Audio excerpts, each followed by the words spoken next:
क्या ज्योतिष विज्ञान से इंसान अपने भविष्य को देख सकता है?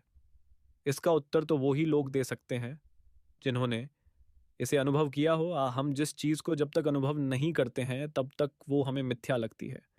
आज ऐसे किसी इंसान की नौकरी नहीं लग रही हो और वो किसी ज्योतिष के कहने पर अपनी दैनिक जीवन में कुछ बदलाव करता है और संयोग से उसकी नौकरी लग जाए, तो वो इंसान जिंदगी भर इसे ज्योतिष का चमत्कार ही समझेगा।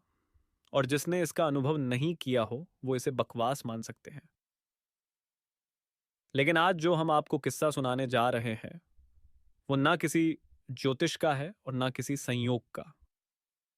ये किस्सा है एक लड़की के बारे में है जिसने अपनी मौत के 7 साल पहले ही भविष्यवाणी कर दी। कैसे? आइए जाने। उस लड़की का नाम अंबा था और वो बचपन से बहुत होशियार थी।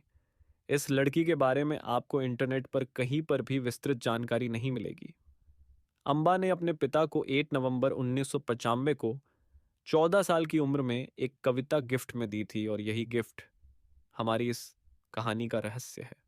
आखिर क्या ऐसा लिखा था उस कविता में जो भविष्य की सच्चाइयों को बयां कर रहा था और वो उसकी जिंदगी का आखिरी सच बन गया। उस कविता में अंबा ने लिखा था, एक निर्जीव शरीर पड़ी डिद्दा, मेरा शरीर जिससे बंधी थी मैं अनोखे धागों से। एक लगाव सा था क्योंकि वो मेरा शरीर था। तड़िड्डी धप रही थी मैं एक और सांस जीने के लिए। झूम उठी मैं अपनी आज़ादी से। मैं उड़ी, मैं चली एक नई उड़ान भरने। दिल में एक आस थी, एक नज़र देख तो लूं, मेरी खत्म होती जिंदगी।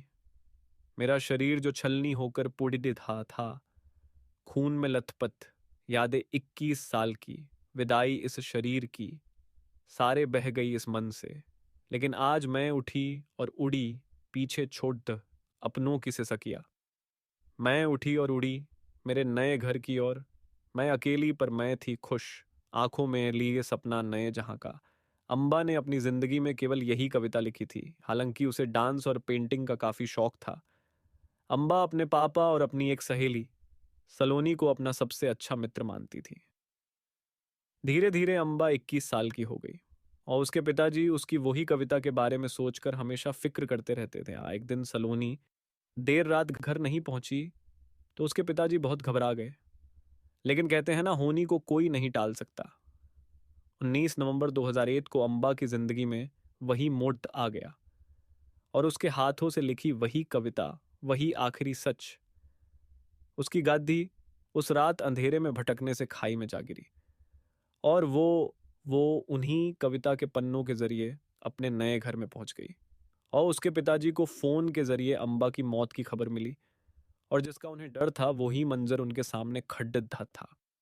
उसके पिताजी से मीडिया वालों ने इस बारे में पूछा तो उन्होंने ये सारा सच बताया और कहा, मैं भी एक दिन उसके नए घर में जाकर उसके साथ कुछ पल बिताऊंगा। कविता लिखते वक्त क्या अंबा जानती थी कि वो मरने वाली है, या किसी ताकत ने उसका हाथ पकड़कर उसकी मृत्यु की तारीख लिख दी थी?